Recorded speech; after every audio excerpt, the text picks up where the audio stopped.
কুষ্টিয়ার দৌলতপুর উপজেলায় বিএনপির নেতারা দেশব্যাপী অবিলম্বে নির্বাচন এবং স্থানীয় সাংগঠনিক কার্যক্রমে নিবেদিত নেতাদের যথাযথ মূল্যায়নের দাবি জানিয়েছেন।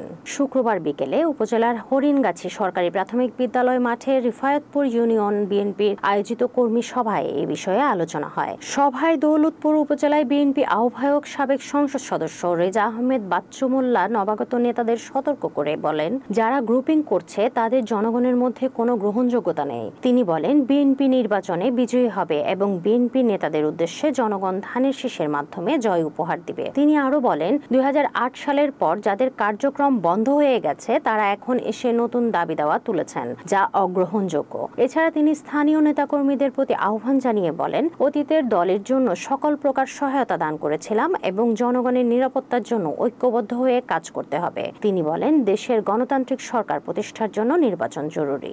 শুক্রবার সন্ধ্যায় নোয়াখালী জেলায় চৌমুহনী লক্ষ্মীপুর সড়কের বেগমগঞ্জ আমিনবাজার এলাকায় এক মর্মান্তিক দুর্ঘটনা ঘটে।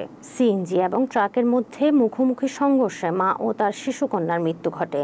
স্থানীয় সূত্রে জানা যায়, দুর্ঘটনার পর এলাকাবাসীর সাহায্যে সিএনজির আরোহী জামিলা সুলতানা ইনু এবং তার 3 বছরের শিশুকন্যাকে ফাতেমা হাসপাতালে নিয়ে আসা হয়। তবে প্রাথমিক ধারণা অনুযায়ী হাসপাতালে পৌঁছানোর আগেই তারা দুজনেই মৃত্যুবরণ করেন। বেগমগঞ্জ স্বাস্থ্য কমপ্লেক্সের চিকিৎসক ডক্টর অসীম কুমার দাস জানান, দুর্ঘটনায় সিএনজির চালক আব্দুর রহমান এবং তার পরিবার ক্ষতিগ্রস্ত হয়। আহতদের প্রাথমিক চিকিৎসা দেয়া হচ্ছে। তবে ঘাতক ট্রাকটি ঘটনাস্থল থেকে পালিয়ে যায়। পুলিশ লাশ উদ্ধার করে নোয়াখালী জেনারেল হাসপাতালে মর্গে পাঠানোর ব্যবস্থা করেছে। এই দুর্ঘটনাটি এলাকায় শোকের ছায়া ফেলেছে এবং নিরাপদ সড়ক ব্যবস্থার প্রতি গুরুত্ব আরোপ করেছে স্থানীয়রা।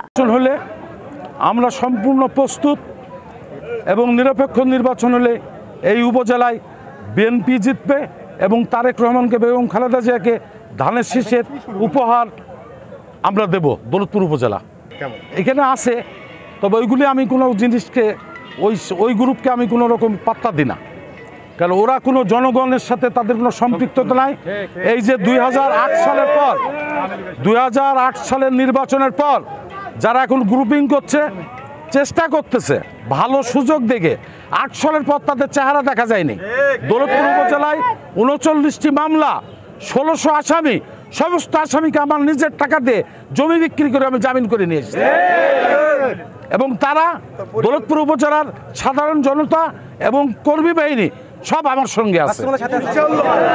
না, প্রশাসন কোনো কাজ করছে না, পুলিশ প্রশাসন একবারে নিষ্ক্রিয়। এখানে জনগণ সম্পূর্ণ নিরাপদ না, যেটা বাস্তব সত্য কথা। এবং এই জন্য অতি সত্য নির্বাচন দরকার। নির্বাচিত সরকার ছাড়া প্রশাসন কাজ করবে না। আমরা ডিসেম্বরের মধ্যে আমাদের দল নির্বাচন চাচ্ছে। আমি আশা করি সরকার অল্প পরিসরে সংস্কার করে ডিসেম্বরের মধ্যেই নির্বাচন দেবে এবং সেই নির্বাচনে আমরা খালেদা জিয়া তারেক রহমানের নেতৃত্বে বাংলাদেশে ক্ষমতায় আসবো ইনশাল্লাহ।